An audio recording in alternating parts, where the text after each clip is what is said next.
Victoria L., and I am your Chicago online principal. I'd like to welcome you to Education Unplugged. Today, we'll be having a discussion around social emotional learning. Here at Education Unplugged, we have the intimate conversations and discussions about what it takes to move our Black and brown kids to the next level. And today, I'd like to introduce two of my good friends here. You want to introduce yourself? Yes, I am Tonda, and I've been in education 15 plus years. What's your role? I am a school counselor, professional school counselor. All right, go for it. And I am Glenda, and I've been in education for 20 plus years. 11 of those years have been in the school counseling role, and I am also a professional school counselor. Yes. All right. Okay, today we are talking about social emotional learning, right? The acronym's SEL. It's such a hot topic especially now in schools, but it's something that's been in schools for years and for years. And I know that we're still working trying to get it right? So I would like you guys have that part of the conversation. What is social emotional learning? Just look at it as if I'm someone who's never heard of this before. What would you describe social emotional learning as? So social emotional learning is the platform or the umbrella in which you have different characteristics or developmental stages and supports under social emotional learning. And one of those characteristics is self-awareness, character development. What else do we deal with? Career, job readiness.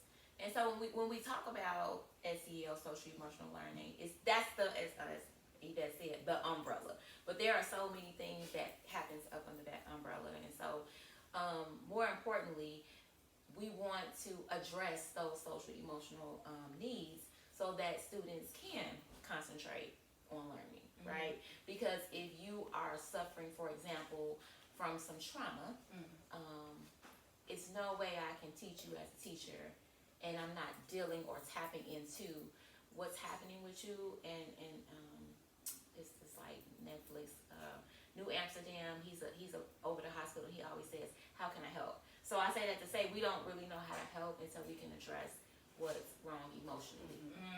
Okay. It's so interesting you say that because when I think about this, and I'm about to date myself in years, like when I was in school, nobody cared about why you came in school, why you came in class, right? Like angry or you just set your butt down and you're going to go to class and you're going to get the work done, right? Follow the rules, get it happen. Right. Get the work done, make it happen. Why now? Why? And I'm saying now, and I shouldn't say that because Castle Standards came out in 1987. I was in 8th grade.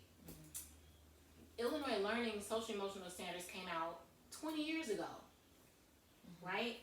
And there are so many schools that still are trying to push to get there to address social emotional learning of students. Why is it even more important now to address those needs of students or that area? And on top of that, is every student's needs socially emotionally being met?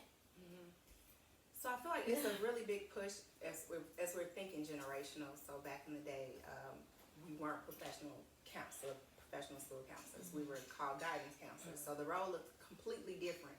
So the role looked different in which the supports look different as well. So back when we were younger, we didn't, the counselors weren't focusing on the personal or the career or so it was just more of one of those, like put a Band-Aid on it, let me talk to you, and you go out our resources and then you go back to class. As we move along, years have come down, we talk about Castle, we also have ASCA, the ASCA model. Right. So I feel like ASCA model was really pushed throughout our training and trying to understand how to create a comprehensive school counseling program. And when you using the ASCA model, it does cover those 3 areas: the career development, the career, personal, social, emotional, and and all those things. Because if we don't deal with the students' emotions, and we're just dealing with the emotions, that's just one part of a kid. We want to deal with the whole child. So we want to make sure that we are preparing them for the future. So not just dealing with this kid is having an issue, but why? Let's dig a little bit deeper. Is it something that's happening academically? Is it something that's happening personally? Is it something that's happening? So it's so many different areas that we want to tap into, just trying to identify what are the specific specific needs. Yeah. And you know, it's so crazy when you speak about generational, right? Because that is a key. Mm-hmm. Because I remember, this year we did, the wellness team, we did a parent coffee chat. And we just talked about our roles and what we, do and some of the things we want to do for the year. And one of the things I asked the parents was, who had a school counselor when do you even remember having a school? Because how about I don't even remember the social worker. No. No. So I guess what I'm saying is that when you speak generationally, it's also about how you were raised. We were raised like you go to school, you follow the rules, and that is it. If you went to school sad, you'll be okay. Dry your tears up. Don't tell nobody our business. And don't tell nobody our business, right? So that was kind of how. So we were kind of like trained that way.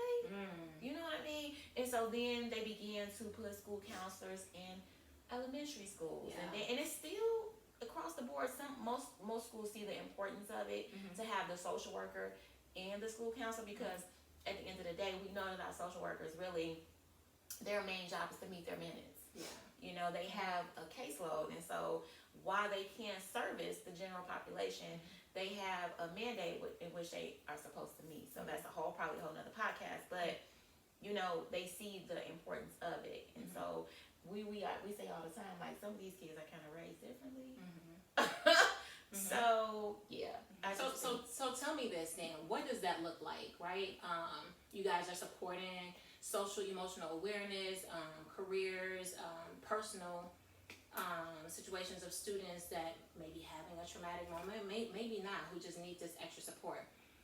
What does that look like? I'm a student and I'm coming in and I'm lit today. Like, don't talk to me, whatever the deal is. Like, I'm out of character. How does your role support me in that moment? Everyone knows I walked in the door out of character. I don't want to talk to nobody. Leave me alone. Everything that we experience with little people, sometimes they, and sometimes older students come in and they just feel some type of way. What do you do? So, I'm like, look, you want to go ahead? So for me, I worked high school. I did high school for 2 years. I did middle school for 5, and this is my 3rd year with the K through 2nd. So I feel like I've experienced it all, right? So, okay. So here, let me say this first. First things first. If you don't develop these relationships with your students, you won't know how to attend to that situation. So I can't tell you that there's one way to deal with a student, because you have to get to know that student, right? So the role I play, I speak currently K through 2nd. I'm really involved in a lot of stuff in the school. So as far as like, I do arrival and dismissal, I do lunch duty, I do social emotional learning classroom groups, I do small groups. So I know the students, right? So I get to know their character and how they respond. So it's kind of like that. If I know it's a student who I could be like, okay, now if it's something wrong, we can talk about it. But we can't talk about it if you flipping and flopping and yelling. So I'm gonna let you calm down. Maybe I get a timer. When you're done and you ready, you let me know. Or it might be a student you ain't gotta do all that. You know what I'm saying? They may say, I say, just give you a little time. I want you to share with me what you want to share with me. And then let's see what we can do. How can I help? That's my new 2023. How can I help? How can I help? Okay. So it just depends. Even I don't know what you. So, first, like you were saying, if it's a student that's out of source, I do agree that if they don't have a relationship with you, they are not going to want to open up. So, again, having that relationship with those students, going in, teaching those lessons, most of the entire building knows me, and so once they have your trust, they will open up. But again, we all have bad days, and so that's one of those things I do like to do, is validate their feelings. Like, I understand that you're upset. It's an emotion. Yeah. But what are we gonna do with it? You can't come in here and tell my room up, but you can't come in That here part. and figure it out. If that means you don't want me talking to you, I won't. But when you're ready, I'll be available. So allowing them to know that there is a space for them to come and like release. However, when we are in the real world, you can't go out and tear up things. So your feelings are valid, but it's what you do with them. So let me tap into that. Your feelings are valid. How do you validate them? So for instance, again, I came in this class in the school. I'm lit. I'm crying. I'm upset. Stop talking to me. I'm trying to get to class, and every adult down the hall paused me or tried to pause me. I get to his classroom. Gets my classroom teacher. My teacher know I am lit. What's wrong, honey? My mama slapped me this morning. Leave me alone. And I am feeling some type of way. Sit at my desk, head down. I'm done. And you are valid in feeling upset. Somebody put their hands on you. So what? Yeah. Upset. How does? Okay. So the teacher basically classmates they can handle other people. They buzzing for some help. They come as they do. You come down and help. What does this look like for you? So you No, I just again. So every situation is different. Yeah. And I just think that for me, I try to peep the scene. I try to see what's happening with the teacher, what's happening with the student, what's happening around. Can you tell me a little bit? Is it a situation where we got to remove the kids from the classroom so that you and I can be in the class? Because I've had to do that. Yeah. Like, can you take them for a walk to the bathroom or to the, because I've had to do that, or is it a situation where I can just walk up to your desk and say, can you just please come? I know you upset, but can you just come talk to me? And if you don't feel like talking, but I just don't want you like this out here. So again, I talk to my students a certain way, and I don't want you out here like this. Yeah. Like, so I think sometimes you just gotta meet people where they are. Yeah, I like that. You know what I mean? Like, I don't want you out here like this. You crying stuff. We ain't showing everybody what's going on. We can just do this in private. So, do you want to just go to my office or something? Or we can go to data room 1. It just depends where we at. Okay. So for me, it's just like meeting them where they are, seeing if how can I respond to this situation quickly? What should we do? You know what I mean? Real fast. And how do you validate their feelings in that moment? Sometimes you just gotta be quiet. You just gotta be quiet. You gotta be still. Whatever they want, that's what we do at that moment. It's your show. Yeah, it's your show. You know what I mean? And you can't just be doing all this. I know how you feel, and I know how you. No, because you might not even. We might just sit in silence for a second, and I might just start writing some stuff down, or on my computer. Well, you good? Yeah, silence is sometimes an answer because we are so used to having that immediate gratification. Yeah. Tell me now, especially as an adult, having that control over them. What's wrong with you?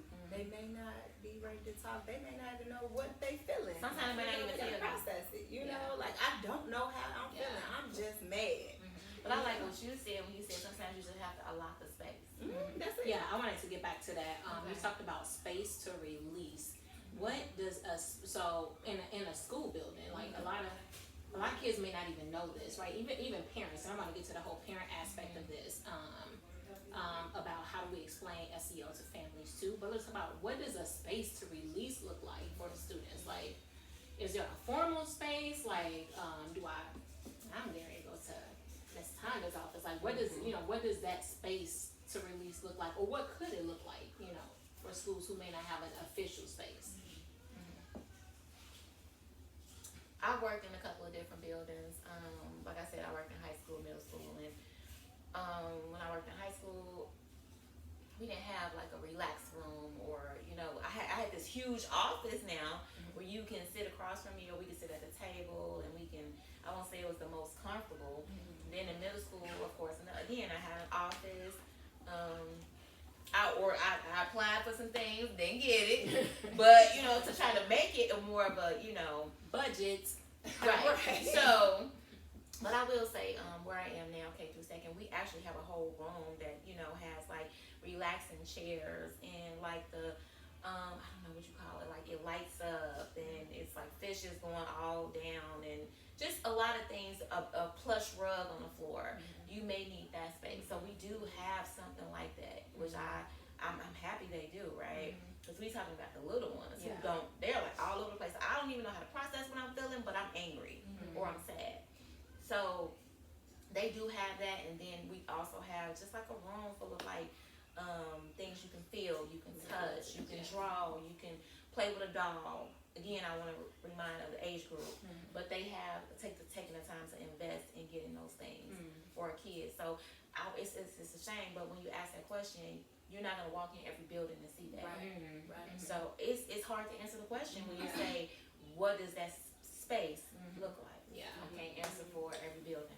And ideally, the space, like she was saying, would be your office. You know, my office is aromatherapy. We got like couch, and it's very like adults come in and they just love the space. Okay. But the space of release, we want them there. But I've had moments in which a space of relief was the bathroom floor because that's just what we That's ended up true. in, you know, and that was where I can get her to talk, and that's where she was comfortable, and that's where we sat until she was comfortable enough to go to my office. You know, so.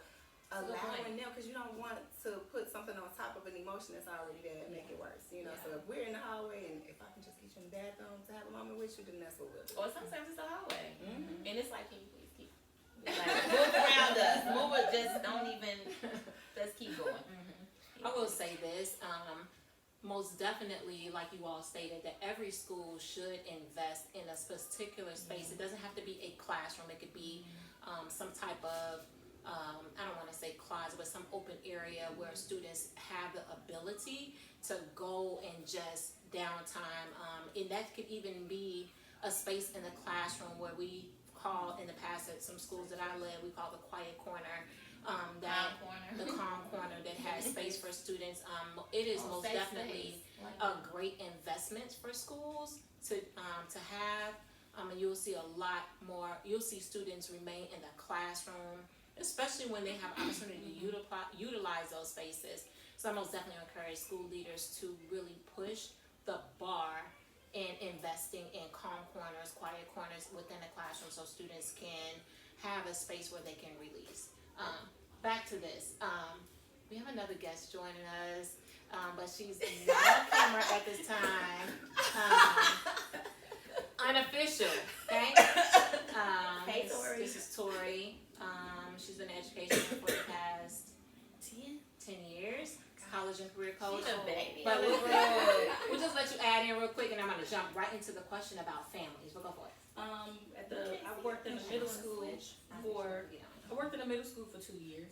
Had never done that. All the previously was all high school, so there wasn't really, like you all saying, space for that. It was just like either go to the dean, go to like the dean or social worker or the counselor, you know, the school counselor, who was the person that's doing your schedule and everything too, to do those things. But then coming into the middle schools, the 6th, 7th, 8th graders, Mr. Brown did require teachers, and again, it wasn't for me to do because I'm not a teacher, but everybody had to have a safe space. So it was like, you know how certain things you have to have in your classroom, like the objective of the day and things like that. Yeah. Everybody had to have a safe space for the students in the classroom, and I had never. What does that mean, safe space? So if like we always talking about, like if somebody's not having the best day, or if something like they sneak and get on their phones here and there, so they might read something, they might see something, or they might just be having a moment where it's like, why don't you go over there in the corner. And you know, you just take a breather in a safe space, and it looks different for every classroom just because of how the classroom is set up. So like some teachers had like what looked like a closet, but it really wasn't. They, like you said, the plush rugs, the LED lights, the fidgets, whatever it was, or for them just to be there. Some of them had coloring books, crayons and stuff, and then some people didn't put a lot of effort. It was just a desk in the corner. But that's true, right? It's like, but you know, the students themselves, if they felt themselves getting flustered or whatever, some of them would take themselves to the safe space, or the teacher would redirect them and say, I want to go see Miss such and such, because you just want to get out the classroom. It's like, no, you know, because like you said, social workers are limited. I recently just found out that they don't serve the whole school. Not necessarily. And so it's like to eliminate the back and forth of the like in and out, the students who just want to get out of the classroom, or you know, not put so much on the social workers, because they do have their caseloads. We had 172 8th graders, 2 social workers, and that was just 8th grade.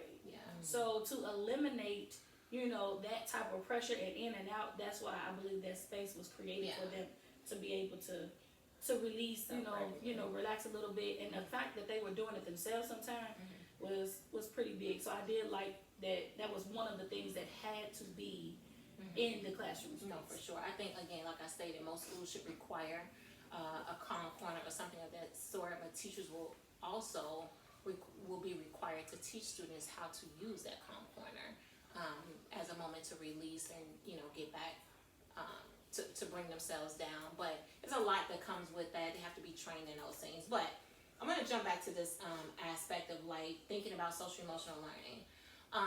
Being a former principal, one of the huge gaps that I noticed was not that we didn't educate students on social emotional learning. We had character education. We did a lot of stuff in our school to really teach students about, you know, how to regulate themselves and also just how to be a great citizen. The one gap that I found in several schools that I've whether led, worked at, or whatever, was a gap of parents understanding social emotional learning and how that supports their students emotionally in school. The problem is some families feel like the school's in their business. Yeah. And there's a fine line with that, right? A student's upset, they open up and they share something. Now the parent's upset that the student shared something. They felt like you should have called, How do we get families to join, or how do we get them educated to understand exactly what the benefit of social emotional learning is to them and actually their students and actually to themselves too? What do you think it would take for us to do that? Like, what ideally would be the process to get parents on board with this? Well, I'll say, just like I said, this year, which was the first year we did this, the social worker and I, we did a parent coffee chat. And that involved us just talking about what we do. What we do and how we service the students in the building. It's the little things you can do. Like, I mean, we also do Wellness Wednesdays. And so Wellness Wednesdays we do once a month. And so, but let me start here. We send out in the beginning of the year, we get together and form this, and it's pretty much the same. It's a Google form that we send out to our parents. And we want to know what they want to know. What do you want us to talk about as it relates to what we do, right? So that can be on nutrition, that can be on resources, that can be on the social emotional learning, the things that we teach every week. We do a weekly newsletter that go out to the parents. So I just think it's just the communication, right? Inviting them, whether it's inviting them in, like the parent coffee chat, or it's them getting the newsletter, or it's the Wellness Wednesdays we do once a month where we go Zoom, or some we do live. You know, it just depends. So that's one thing I can say. I mean, people might say I don't work in the best district, but some of the things that we do, I think it's great. Yeah, I love that. I've never heard of that coming from the school counselor to do like the parent coffee chats. Or that's okay. So that's something we're gonna hit back on. I like that. What are your thoughts on that? So I love everything you just said, but I think that the underlying issue with the parents and the counselor is the counselor role and actually understanding what it is that we do, and we don't have your child sitting in our office on the couch crying. Right. You know, right. that's the last thing that we do. That's not so that parent engagement is a role of the counselor, because I can support your kid, but if we can't put it into action and you don't know what's going on, you know, where can this kid practice learning how to advocate for themselves? I'm teaching a lesson on advocation and allowing them opportunities to like do model play in regards to effective communication. That looks different when it gets home. So now they know how to respond to something that you said that they didn't like because we did it as a role model, you know, as a role.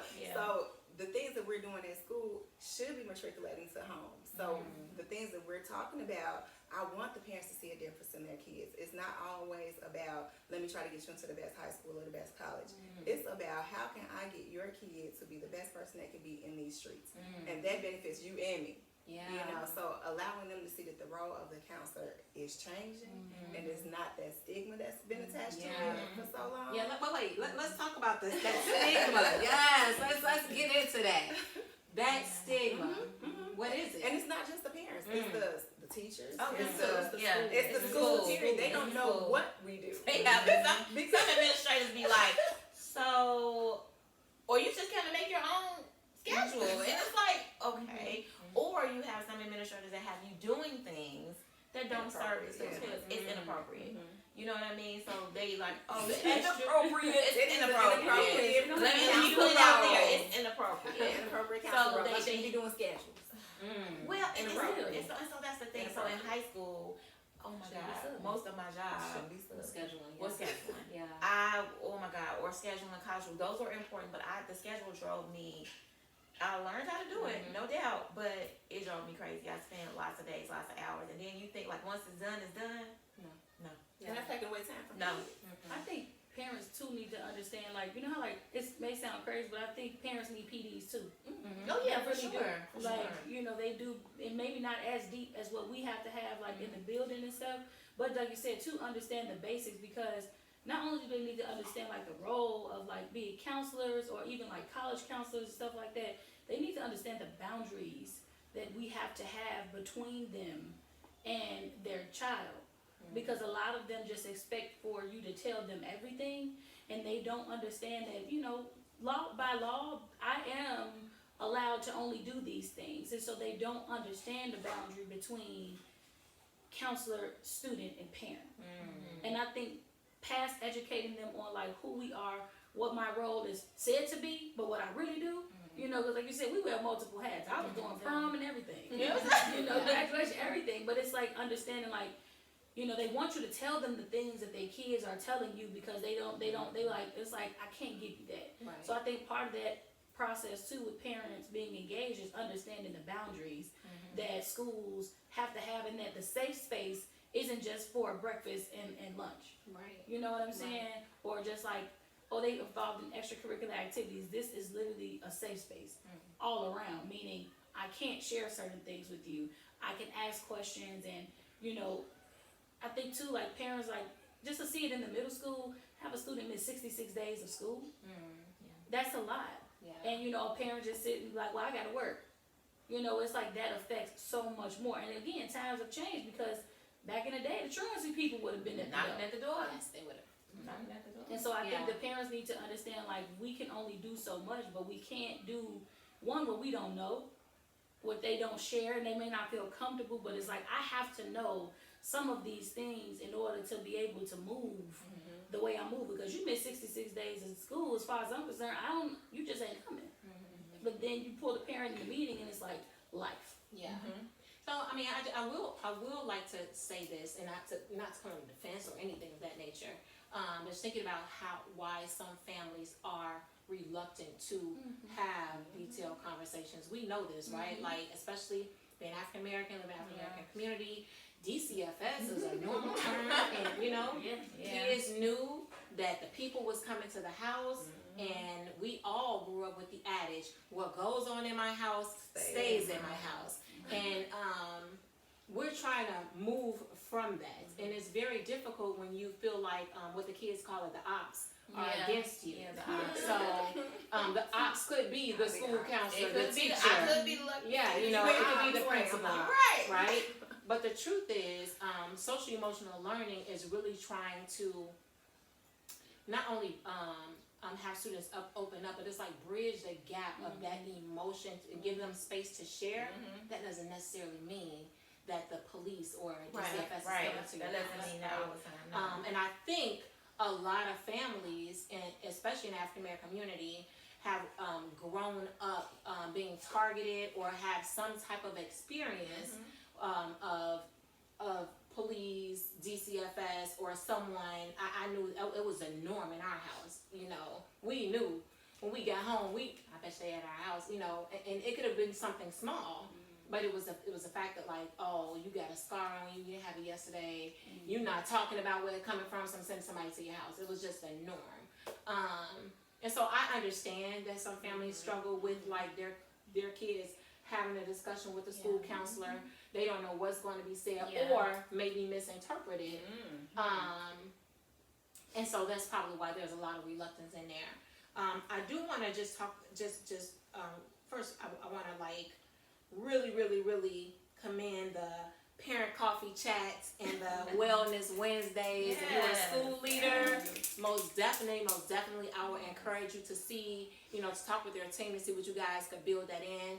A lot of school leaders feel like they have to carry that weight on their own, but when they have people of your stature in that role, like giving them that opportunity to bridge the gap for families and school counselors for students and families to understand what your role is and how you can support them. And it just brings the family and the community even closer. So thank you for that. Thank you all for sharing, I mean, you talked about like the boundaries and people in the communication piece of like how they just need to know, like we need to know, and this is only what I can share. And maybe here are some things that you need to talk to your child about to really start tapping into them. But I will say in the midst of this entire conversation, this is a fine line that families walk, that students walk. They want to share, but they don't want to share too much, you know? That parents, you know, their parents and families may be going through a situation, but they don't want to share too much because, you know, they don't want someone knocking on their door because of X, Y, and Z. But the truth is, you guys are here to help and to support. How can I help? Yeah, how can I help? I Really, love it. really like to help Right. and How can I support help? families. And I think when schools start to do a better job of introducing your role into the atmosphere up front at the beginning of the school year, given the opportunities to have those coffee chats and wellness Wednesdays, that more families will partner with the schools instead of looking at schools being, you know, schools being like the ops as the kids call it. Us being the ops.